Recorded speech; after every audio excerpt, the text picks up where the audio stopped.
quiero dar la formal bienvenida a la canciller Angela Merkel a este polo científico y tecnológico, y quiero destacar algunos elementos que hacen que esta visita sea realmente histórica.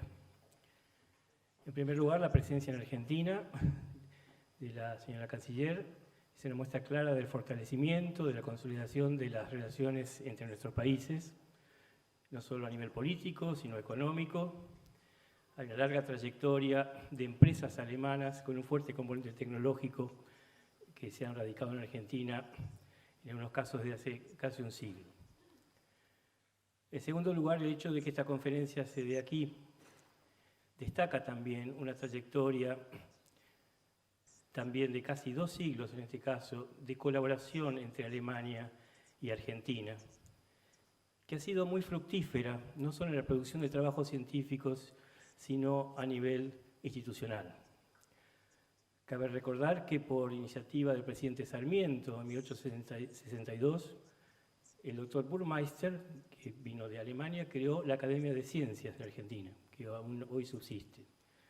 Una muestra clara de la importancia que en el siglo XIX ya tenía la ciencia y tecnología para el desarrollo del país. Y quiero destacar además que esta conferencia, que va a estar dirigida a jóvenes, a estudiantes, a científicos y a políticos, es también una señal clara de la importancia de la ciencia en la política actual. La ciencia es un sistema que implica una visión común del mundo y una aproximación racional a la solución de problemas. Es además una herramienta fundamental para mejorar la calidad de vida de todos los habitantes.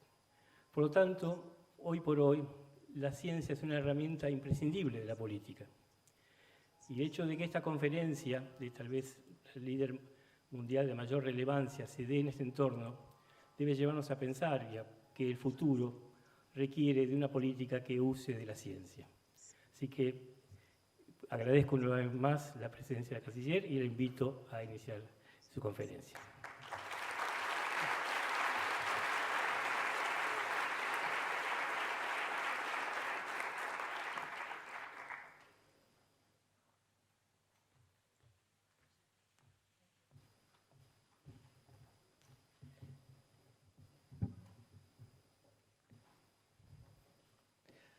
Ja, sehr geehrter Herr Minister Barañao, Señor ministro Barañao, sehr geehrter Herr Professor Arzt, meine Damen und señor Herren, Arzt, liebe señoras y Studierende. señores, Ich estimados möchte mich ganz queridos herzlich für den estudiantes, Empfang hier muchísimas danken. gracias por esta cordial Gastfreundschaft acogida, Ihres Landes, la mit der cordialidad Sie mich y la heute hier so hospitalidad de su freundlich país willkommen con heißen. la Freut que mich natürlich me están sehr. Es ist acogiendo mein el día de erster hoy. Realmente es Besuch motivo de in gran placer al ser Argentinien mi primera und visita leider kann aquí ich a la viel zu wenig Argentina. von Ihrem Land Lamentablemente no me hier va a dar sehen tiempo und a ver erleben, mucho de aber su gran schon der país, kurze Aufenthalt pero esta macht breve deutlich, was für estadía ein ya spannendes deja Land claro lo Argentinien ist. interesante que es Deutschland su und país, la Argentinien sind enge Argentina. und Alemania wichtige y Partner. Argentina son socios Präsident Mauricio importantes Macri y hat dies mit estrechos. seinem Besuch in El presidente Deutschland Macri ya gleich im lo ersten resaltó Jahr con seiner su Amtszeit visita a auch Alemania en untermauert. el primer año de Und su umgekehrt mandato. wollen auch wir Deutschen sehr gerne Y noch viel viceversa, enger als los ohnehin alemanes schon mit Argentinien queremos zusammenarbeiten. cooperar aún Und más das möchte ich mit con meinem Besuch hier Argentina.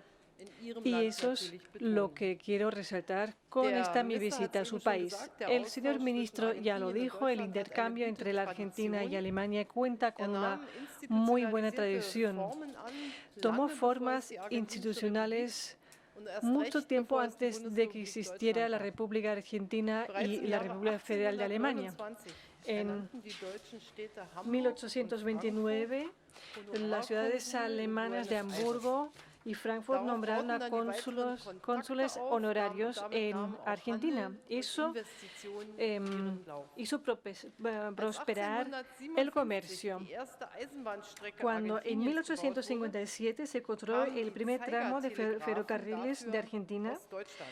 Los telégrafos de aguja vinieron de Alemania, de la empresa Siemens.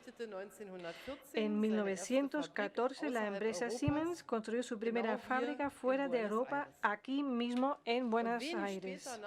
Y poco después, la Cámara de Comercio argentino-alemana empezó a trabajar y el año pasado pudo celebrar sus 100 años de existencia, figurando así entre las cámaras de comercio más antiguas que tiene Alemania en otros países. Hoy día hay unas 200 empresas con capital alemán aquí en Argentina. 20.000 empleos son creados por estas empresas.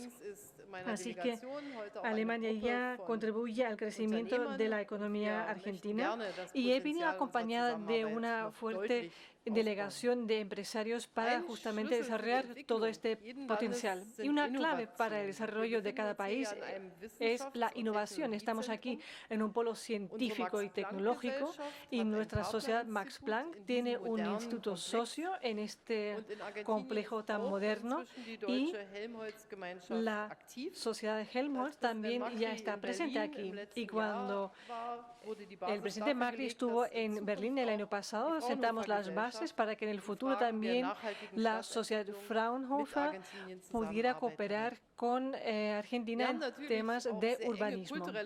También tenemos relaciones culturales muy estrechas, pero eso también tiene que ver con el capítulo más oscuro de mi país. Recuerdo a los primeros inmigrantes alemanes en la Argentina después de 1933. Unos 40.000 personas vinieron a su país, personas que tuvieron que huir de Alemania porque al ser judíos estaban amenazados por la persecución por el régimen nazi. Tuvieron que abandonar su país para escapar del holocausto iniciado por Alemania. Después del fin del terror y después de la Segunda Guerra Mundial, Alemania pudo volver a ser reconstruida económicamente y moralmente. Alemania es consciente de su responsabilidad permanente por estos crímenes cometidos en el pasado y solo así vamos a poder conformar un futuro positivo. Fue un placer poder visitar esta misma mañana a la comunidad judía. Juntos inauguramos el órgano Walker, recientemente restaurado, y también conmemoramos a las víctimas de los atentados contra la comunidad judía hace 23 años y hace 25 años a la embajada israelí. La comunidad judía en Argentina es un puente entre nuestros dos países y al mismo tiempo deja claro lo importante que es la memoria para sacar las conclusiones correctas para el día de hoy y de mañana y así poder diseñar un futuro positivo. Y acabo de estar también en el Parque de la Memoria. Y tengo que decir que también es una necesidad en Argentina de recordar los capítulos más oscuros de la historia. Un buen futuro, ¿qué significa? Respeto de los derechos humanos, de la democracia, del Estado de Derecho. Y Alemania y Argentina abogan juntos por estos mismos valores.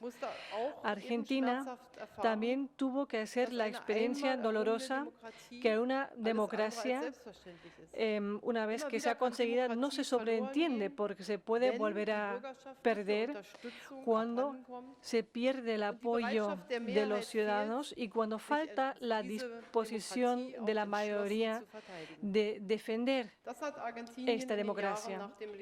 Después del golpe militar de 1976, es lo que pasó aquí en Argentina, y como ya dije, justo antes de venir aquí, he visitado el Parque de la Memoria. Y es impresionante cómo se puede sentir, palpar en ese lugar que nunca más se debe permitir que un gobierno utilice el Estado para cometer las peores violaciones de los derechos humanos. Para Alemania, después de este capítulo más oscuro de nuestra historia, había una cosa importante: nuestro futuro en una Europa unida. Y la reunificación alemana solo era posible porque el proceso de la unificación de Europa era posible.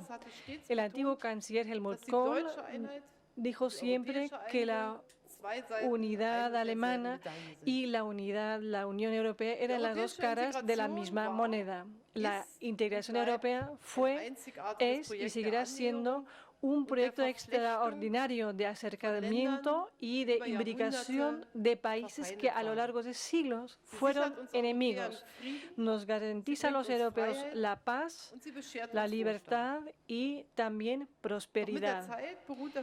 Pero la conciencia de estos logros se debe, con el paso del tiempo, menos a la experiencia de cómo fue antes de existir la Europa unificada. Por eso hay escepticismo si realmente nos va mejor con Europa que sin Europa. Y este escepticismo culminó hace un año en Gran Bretaña con la decisión de la mayoría de los votantes de que su país saliera de la Unión Europea. Para la Unión Europea, esta decisión realmente es una cesura muy amarga, pero también es un revulsivo.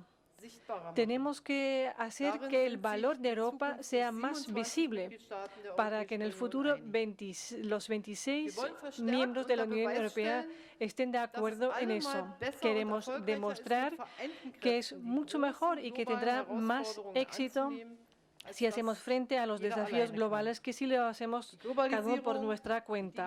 La globalización, la digitalización, el cambio climático, al igual que la lucha contra el terrorismo internacional y las crisis en nuestra vecindad europea.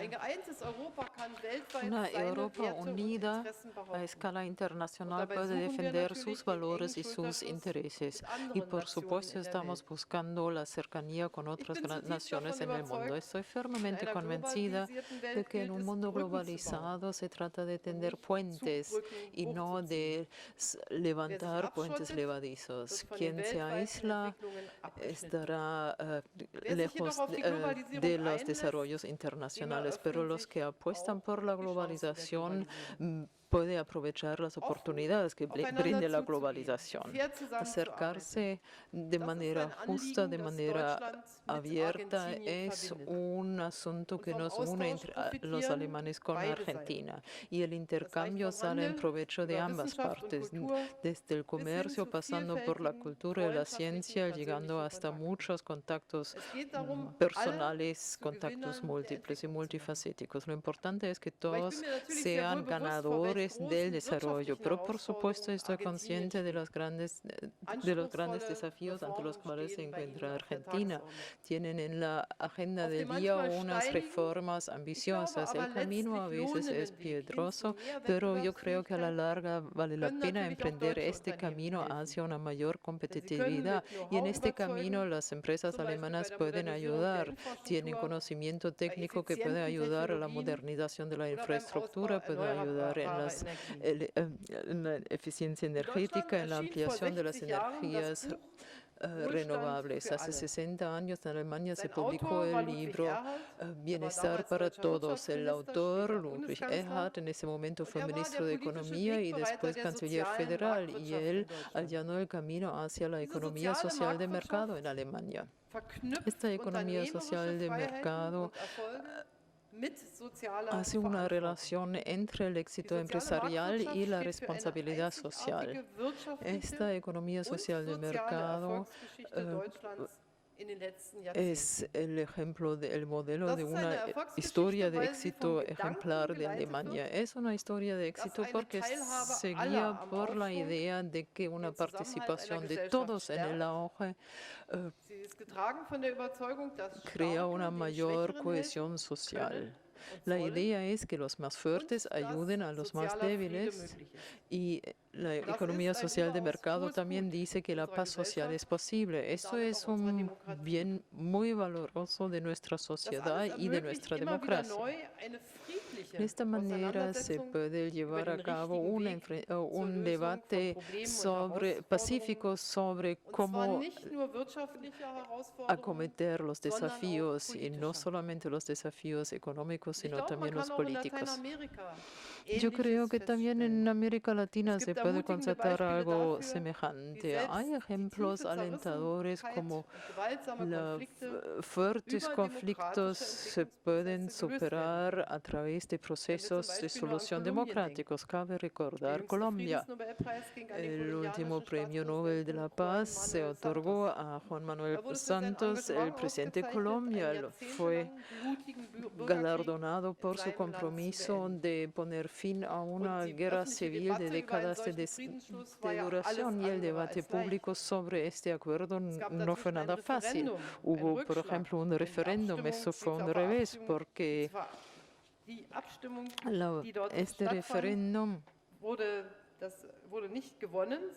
no tuvo un resultado positivo, sino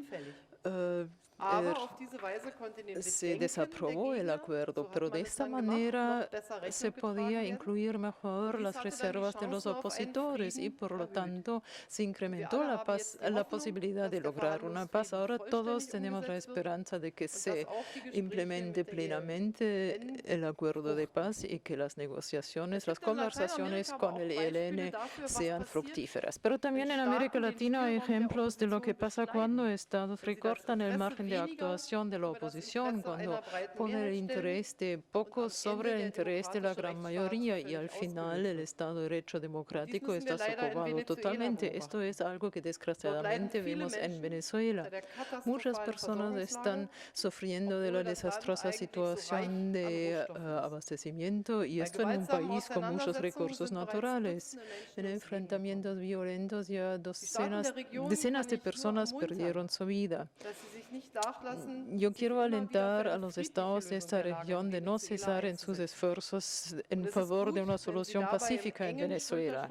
Es bueno que actúen juntos, por ejemplo, en el marco de Mercosur y de UNASUR. En este momento la presidencia pro tempore es de Argentina en ambas organizaciones. A escala internacional, repetidamente podemos ver que hay fuerzas políticas que solamente ven los intereses propios y no fijan las formas, las consecuencias. Pero a veces también vemos que esfuerzos que parecen no tener perspectiva tienen posibilidades de éxito, justamente porque se ponen en un primer plano los intereses compartidos y no los intereses particulares. Estoy recordando el acuerdo de clima de París, sobre el cambio climático de París. La gran mayoría de los países se sienten obligados a ese acuerdo. Todos están unidos en la idea de que es importante acometer el cambio climático para poder hacer una gestión económica a largo plazo exitosamente. Y esto es difícil en muchas regiones de muchas partes del mundo que sufren tempestades, inundaciones y sequías. Limitar el calentamiento a los 2 grados y poner coto a las consecuencias más fuertes del cambio climático requiere una reducción drástica de las emisiones de gases de invernadero. Eso se puede lograr cuando cada uno de los países, todos y cada uno de los países contribuyen a ello. La gran mayoría de los estados en América Latina y el Caribe ya ha entrado en vigor este acuerdo. Pero también a escala internacional es importante implementar este acuerdo. Después de la decisión de los Estados Unidos de abandonar el protocolo de clima de París, este tema es más importante que nunca. Es importante ser consciente de la responsabilidad que tenemos para nosotros y para los demás y actuar coherentemente. Es importante que los escépticos aprendan que la idea de reducir el calentamiento lleva también a una economía más eficiente y competitiva. Lo mismo cabe decirse para el comercio. Parece una idea interesante aislarse y mejorar las condiciones de vida, pero a mediano y a largo plazo las capacidades de innovación, las capacidades de competitividad sufrirán y se tendrán consecuencias negativas para el bienestar, los puestos de trabajo y la seguridad social.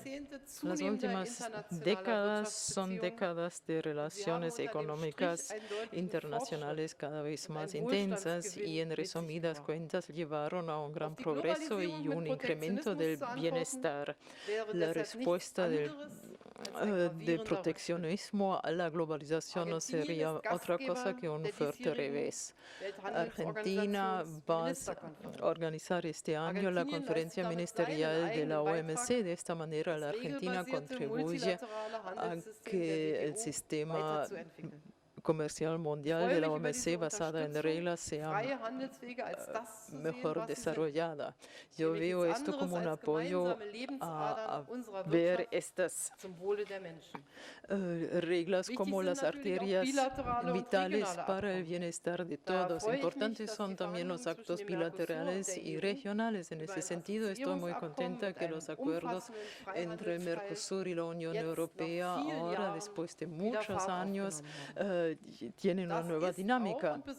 Esto se debe en gran medida a la Argentina y espero que pronto vamos a llegar a un avance sustancial para emitir una señal fuerte en favor de un comercio libre y justo. Con Chile y México, la Unión Europea está negociando sobre la renovación de los acuerdos de libre comercio que ya existen con América Central, Ecuador, Perú, Colombia. Ya celebramos acuerdos de libre comercio. Señoras y señores, la cooperación tiene muchísimas más ventajas que las fricciones que se puedan vivir en el camino a ella. Esto es mi lema, por lo tanto, Alemania puso como lema del G20 conformar un mundo interconectado. Al final de este año vamos a entregar la presidencia del G20 a la Argentina. Esto es un símbolo excelente con respecto a lo que su país, nuestro país, América Latina y Europa puedan ser socios que juntos quieren conformar el mundo del mañana en favor de los seres humanos. Muchas gracias.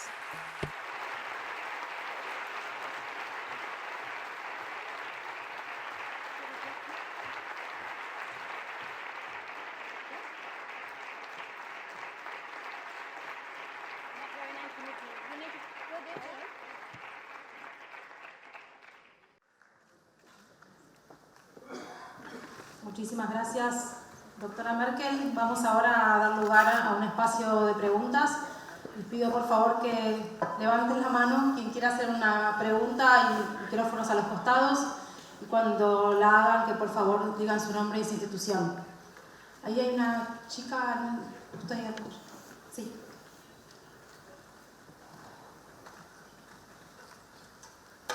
Hola. Hallo, Frau Merkel, herzlich willkommen.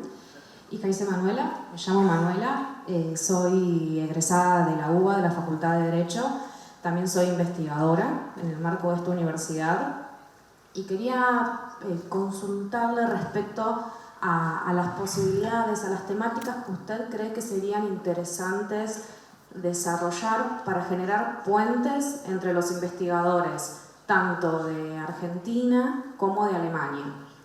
Y un ejemplo de ello tal vez podría ser, si usted cree que es así, el desarrollo de la investigación en torno a las políticas migratorias, al acogimiento de migrantes, que tal vez en Argentina últimamente se está descuidando un poco y sin embargo creo que en Alemania se ha intensificado esta protección y este tipo de políticas solidarias. Muchísimas gracias. Ja, ich glaube, wir könnten Sí, creo que podremos cooperar estrechamente. El ministro, por ejemplo, estuvo en Berlín en 2011, cuando se creó la cooperación con la Sociedad Max Planck. Y, por supuesto, en todos los ámbitos podemos cooperar aún más estrechamente. Y Alemania está dispuesta a hacerlo. También invitamos a estudiantes a que vengan a estudiar aquí. A veces la barrera lingüística es un poco elevada porque siempre se cree que se habla poco inglés en Alemania, pero les puedo asegurar que, sobre todo en las carreras de ciencias naturales, se ofrecen muchos cursos, muchas clases en inglés y se puede ver su maestría. Y, por ejemplo, también se puede hacer proyectos en investigación en materia de migración y podemos intensificar la cooperación. Y cuando regrese a Alemania le puedo decir a la ministra federal de Educación y de Inmigración que tengo una buena impresión de lo que se ha venido creando al hilo de esta cooperación. Así, por favor, vengan a nuestro país. Somos un buen lugar para hacer estudios, para hacer una carrera universitaria.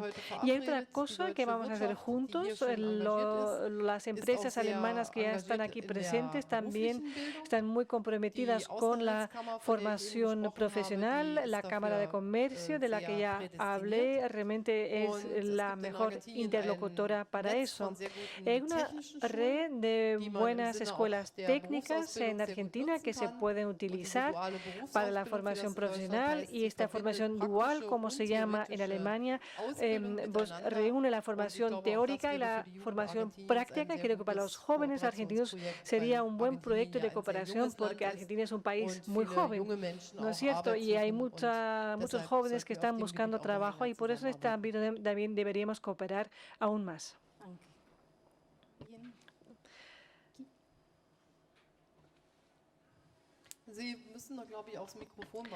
Sí, tienen que esperar, por favor, que le den el micrófono porque si no, no voy a entender nada. Sí. Hola, buenas tardes. Soy Carmen Leiman. Estoy haciendo mi máster en la Universidad del SEMA. Y mi pregunta es, usted dijo que hay muchas negociaciones ahora con Argentina. En el marco de esas negociaciones también hay un acuerdo sobre las pensiones para trabajadores alemanes en el extranjero, porque nuestras cotizaciones a la caja de pensiones argentinas ahora mismo no cuentan para el sistema de pensiones alemán. Y mi segunda pregunta tiene que ver con el tema de la educación. De momento no hay acuerdo entre Argentina y Alemania sobre los estudios secundarios. Cuando un argentino va a Alemania para hacer un bachelor, primero tiene que hacer el llamado Studienkolleg, y los alemanes, cuando venimos a Argentina, primero tenemos que recuperar los estudios secundarios aquí en la Argentina. Simplemente estaría bien reducir un poco todas estas barreras. Sí, pues hablé justamente del primer factor con el presidente Macri. Nos hace falta un nuevo convenio para impedir la doble imposición y un nuevo acuerdo en materia social. Y eso tiene que ver también con el sistema de pensiones para que sean reconocidas las cotizaciones. Y, por supuesto, eso va a tomar su tiempo. O sea, no se vayan a creer que esto en 2 meses estará hecho, pero su ejemplo me muestra una vez más que realmente sería muy importante tener algo así.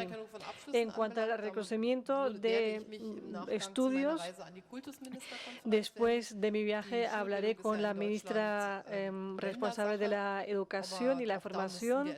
La educación es competencia de los Länder, de los Estados Federados, pero ahí también tenemos que hacer algo.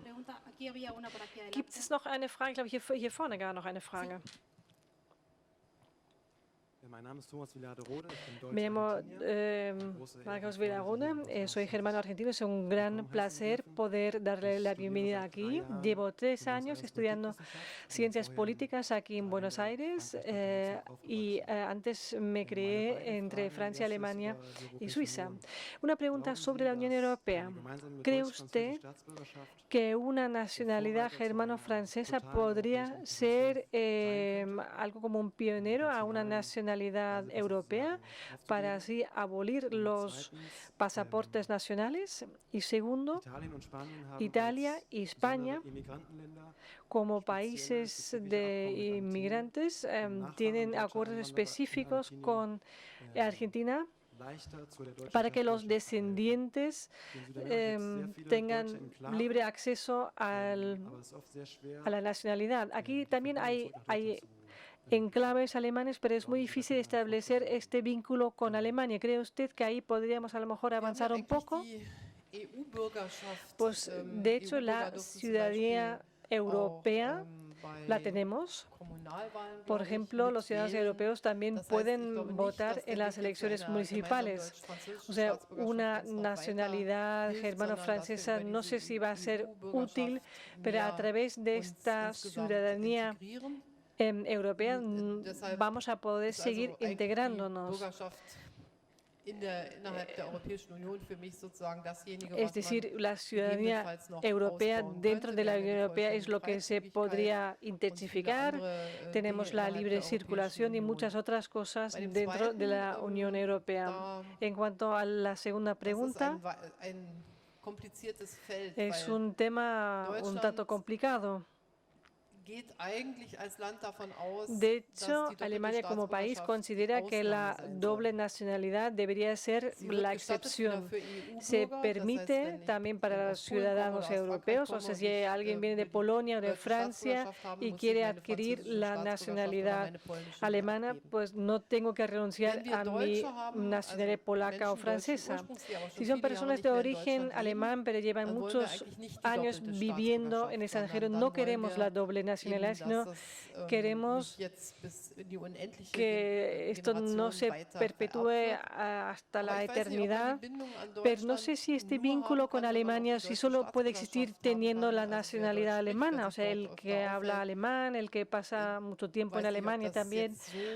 No sé si realmente es tan importante. Claro, sería más práctico, eso sí lo entiendo, pero es un país que pues no cree que una doble nacionalidad generalizada no es el buen instrumento, porque la nacionalidad también comporta deberes, obligaciones. Y si eso siempre hay que tenerlo con dos estados, tampoco es muy fácil. Pero hay otros países y me consta que él tiene otra opinión, así que no le puedo dar mucha esperanza. Vamos.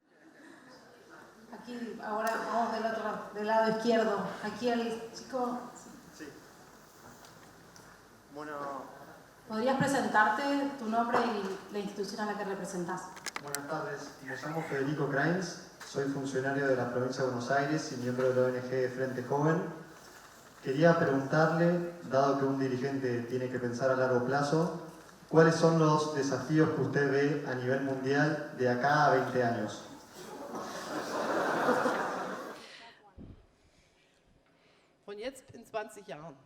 O sea, para dentro de 20 años, ¿no?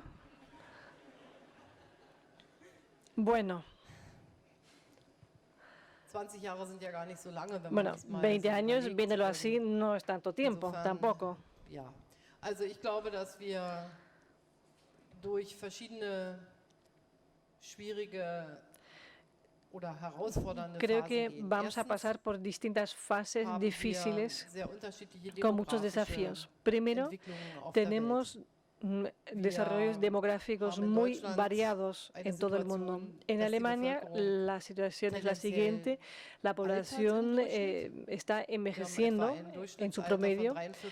Tenemos una promedia de 43 años. Cuando vemos lo que está pasando en África, pues tienen una media de 15 años. Y en África,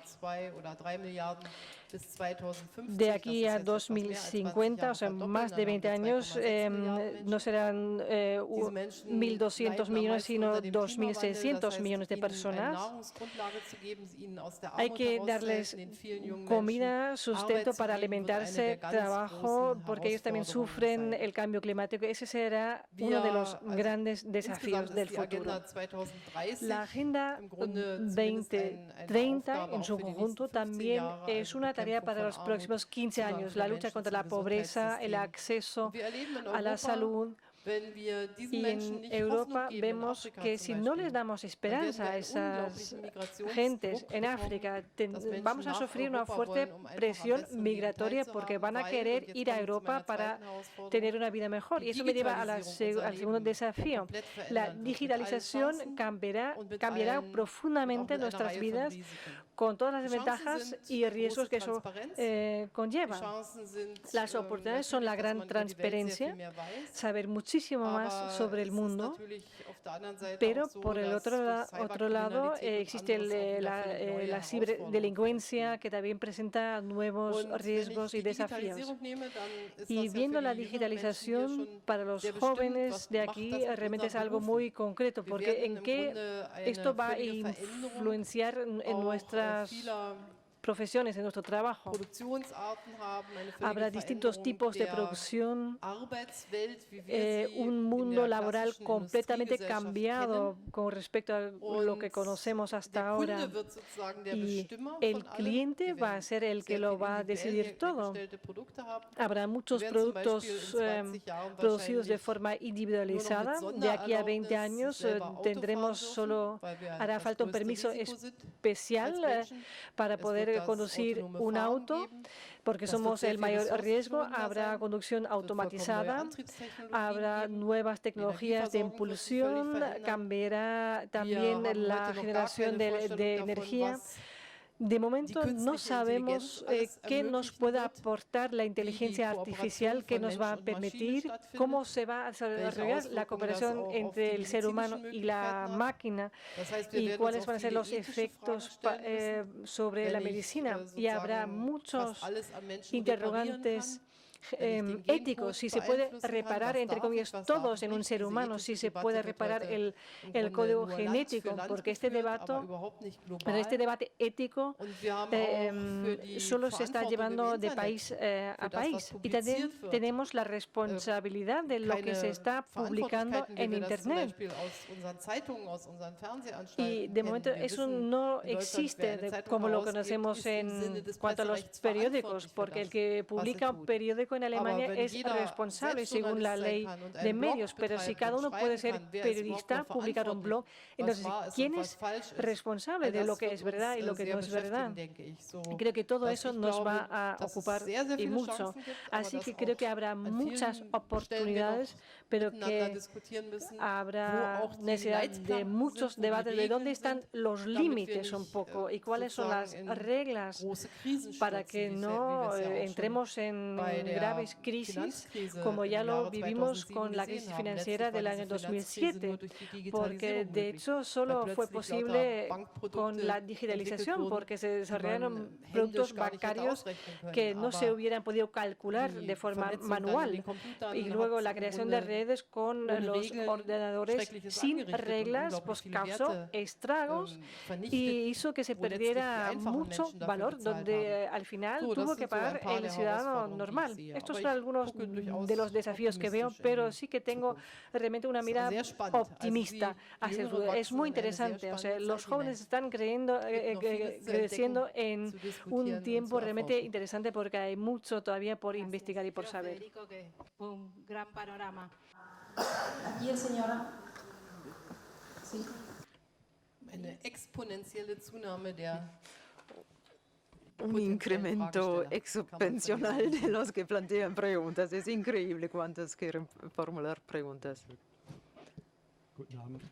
Buenas tardes, Johannes Blömer del Instituto de Tecnología de Karlsruhe. Estoy muy contento porque usted está aquí hoy. Usted dijo antes que la cooperación da más ganancia que las fricciones que pueda causar una cooperación. Bueno, no lo dije de una manera tan desde el punto de vista mecanizado. Yo creo que solo alguien que viene de este Instituto de Karlsruhe lo puede formular de esta manera. Bueno, gracias por darme esta lección. y lo entendí de una manera mucho más emocional, ese valor de la cooperación, incluso en los 17, lo pude vivir yo durante 17 años en la ciencia de base, con el observatorio, con la radiación cósmica. La cooperación entre los dos países fue fantástico y quiero aprovechar esta ocasión para agradecerle al ministro Barañal por esta estrecha cooperación. Solamente quiero pedir algo mínimo, que por favor en la cooperación a futuro no se deje al lado la investigación de base. No lo vamos a hacer, pero las cooperaciones de Max Planck ya se ubican bastante en la investigación de base. Yo creo que necesitamos todo tipo de investigación, de la aplicada hasta la básica. No solamente necesitamos las ciencias exactas, sino también la cooperación en el ámbito jurídico es importante, la cooperación en humanidades. Yo creo que deberíamos abordar todos los ámbitos. Y adelante había una pregunta y después para atrás.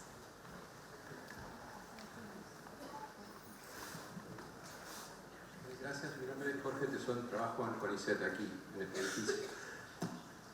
La Unión Europea ha hecho mucho, es reconocido por el progreso de las naciones del complejo europeo, pero hoy se visualiza a los nacionalismos de esos países como la principal amenaza contra la Unión Europea. Ven la Unión Europea como uno de los principales enemigos. ¿Cuál es su reflexión?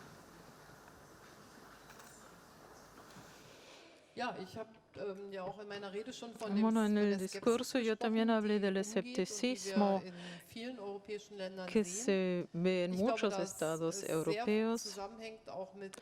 Yo creo que eso tiene que ver mucho con la respectiva situación económica de los países. En aquellos con un alto nivel de desocupación, sobre todo entre jóvenes, surge la pregunta del culpable y rápidamente uno puede decir, entonces la culpa la deben tener los otros países. Nosotros los políticos consideramos que es muy importante ver la Comisión Europea y el Parlamento Europeo como algo positivo. No deben ser instituciones a las cuales se puede criticar, porque ellos son parte de nosotros. Muchas veces se dice que eso es algo de Europa y por lo tanto es negativo, pero participamos todos en estas decisiones, la Unión Europea. Por lo tanto, es importante hablar sobre los valores de la Unión Europea y no dar la culpa a Europa con respecto a todo lo que no funciona en nuestros países. Pues Alemania es el país más grande en cuanto a habitantes en la Unión Europea, con algo más de 80 millones de habitantes. Pero si queremos tener un peso en las negociaciones con China, con la India, que tienen cada uno más de 1.000 millones de habitantes, ahí sí es muy importante juntarse, unirse. Hay que solucionar problemas. Ahí empieza la discusión, cuáles son los orígenes. Algunos dicen que hay que invertir más dinero y todo resultará bien. Yo digo que la competitividad no se logra solamente a través del dinero. Hay que pensar en el futuro, dedicar más fondos a la investigación. Por ejemplo, la Unión Europea plantea que todos los países deben dedicar el 3% del PIB a la investigación. 3 o 4 países están cumpliendo esas cifras, pero no las 27, las 28, pero tendríamos que cumplir nuestras obligaciones dentro de la Unión Europea. Y cabe recordar siempre que un retroceso puede desembocar en enfrentamientos cada vez más difíciles. Y la eurocrisis, por ejemplo, llevó al resurgimiento de estereotipos nacionales que los griegos, los italianos, los alemanes. Y yo creo que esto es un posicionamiento totalmente equivocado. Hay que ver a los individuos.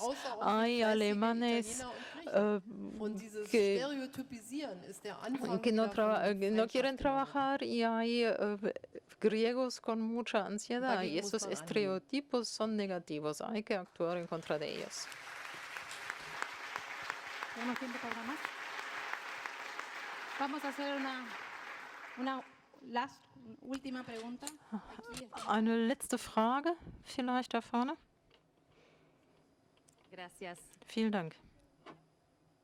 We have 10 minutes at least. What? 10 Minuten haben wir Zeit, ja. Tenemos 10 minutos todavía. Tenemos 10 minutos, eso sí.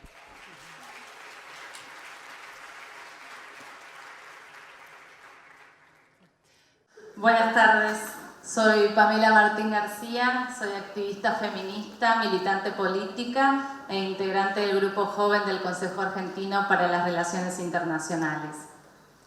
Mi pregunta va en el sentido de esta relación estrecha en materia de derechos humanos y en ese marco los derechos humanos de las mujeres y de las niñas.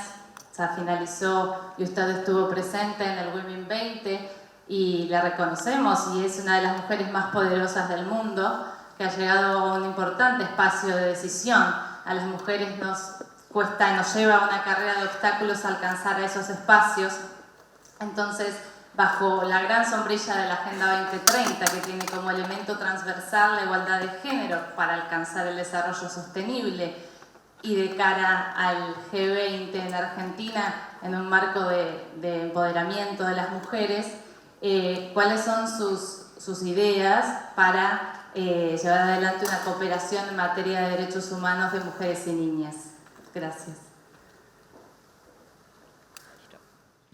Ja, man muss diese Fragen natürlich immer diskutieren. Esas son preguntas que hay que debatirlas. Por lo tanto, en la agenda del G20 tenemos un tema que es empoderar a las mujeres. Eso se inició con la presidencia australiana. Hasta el 2025 queremos cerrar la brecha entre la actividad económica de mujeres en comparación con la actividad económica de hombres. Hoy también abordé ese tema con su presidente. La condición para que la mujer pueda ser económicamente activa conlleva una compaginación de la familia y la profesión. Nosotros hablamos que, por ejemplo, el horario escolar es importante para que la mujer pueda ir a trabajar. En Alemania estamos hablando de colegios de jornada completa. Por ejemplo, en Alemania ahora hay un derecho a exigir una atención a niños menores de 3 años. Los de mayores de 3 años ya tienen ese derecho, y al hablar de la igualdad de género hay que hablar también de cambiar el papel clásico de los hombres, porque no se trata de que las mujeres hagan todo lo que asumen los hombres en el trabajo y a la vez se encargan las mujeres solamente del hogar y de la atención de los hijos. Hay que compartir también la actividad en la casa. Nosotros tuvimos una experiencia muy interesante en ese contexto. Hay una ley en Alemania donde en el primer año de un hijo se recibe un subsidio que es un X porcentaje del último salario. Entonces, en el primer año uno se puede quedar 12 meses con el hijo recibiendo este dinero. Y si los dos padres quieren hacerlo, es decir, la madre y el padre, el plazo se aumenta por 2 meses. Lo primero que fue interesante es que cuando los hombres ganan menos. No, a ver, esto al revés. A ver, déjame pensar.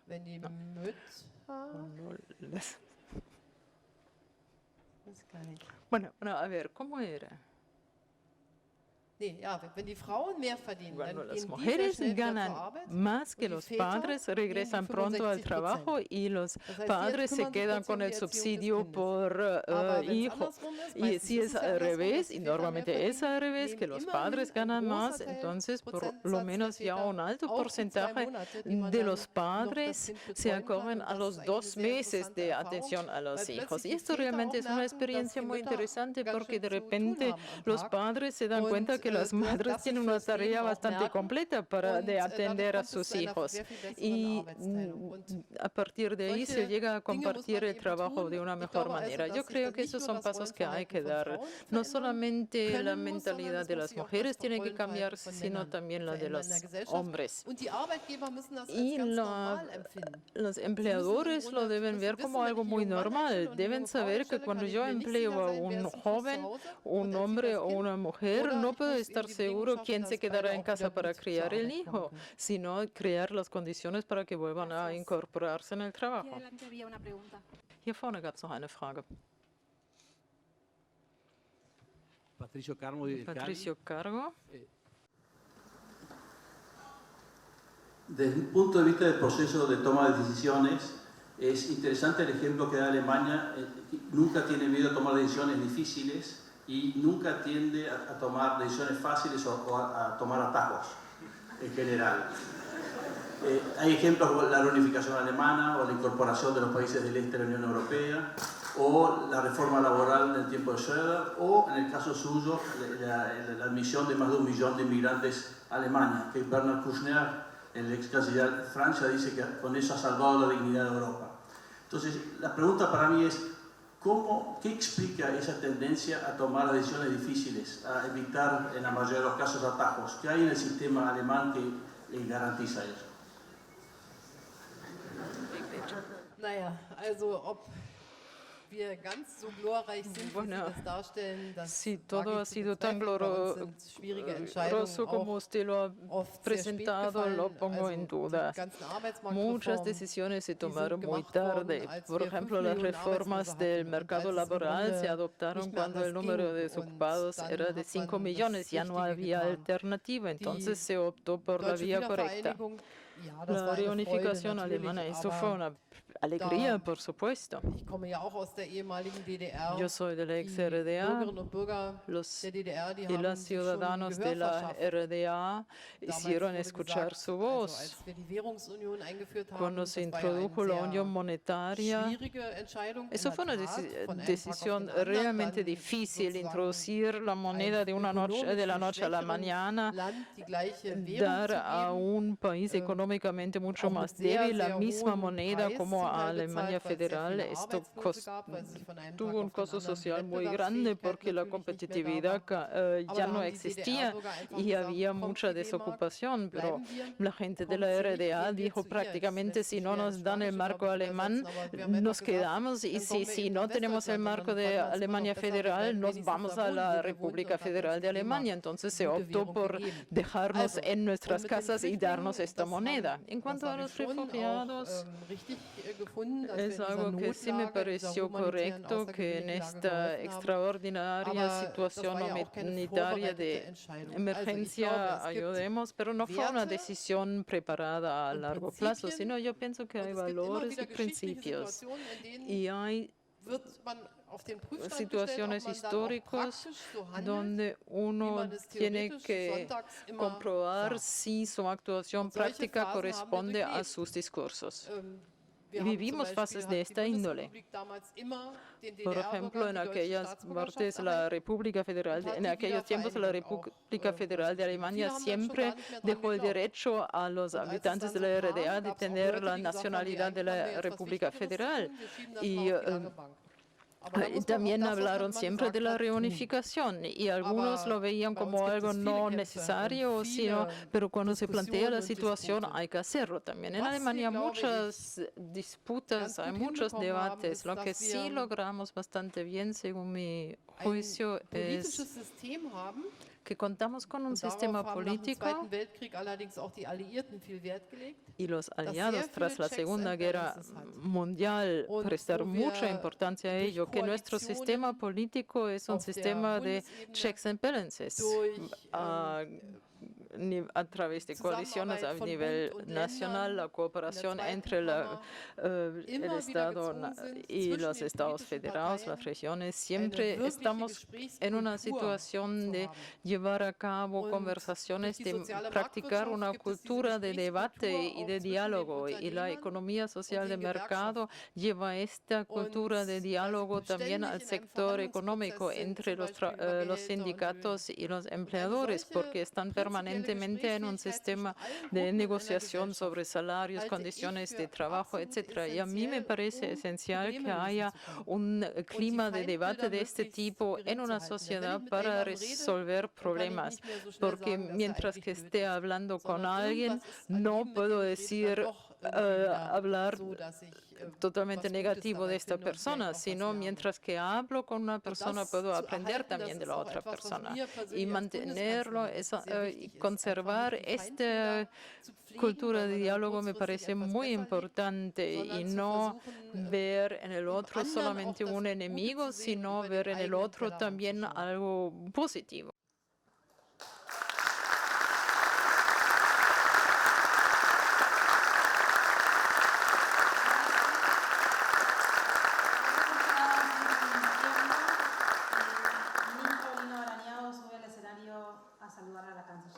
Wird die Kanzlerin noch einmal begrüßen.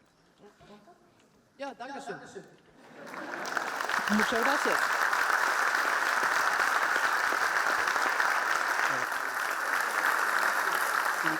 Simplemente para cerrar quería agradecer una vez más, no solo por su presencia, sino por la excelente conferencia que ha dado la canciller y esperar que esta sea una visita que se repita. Muchas gracias.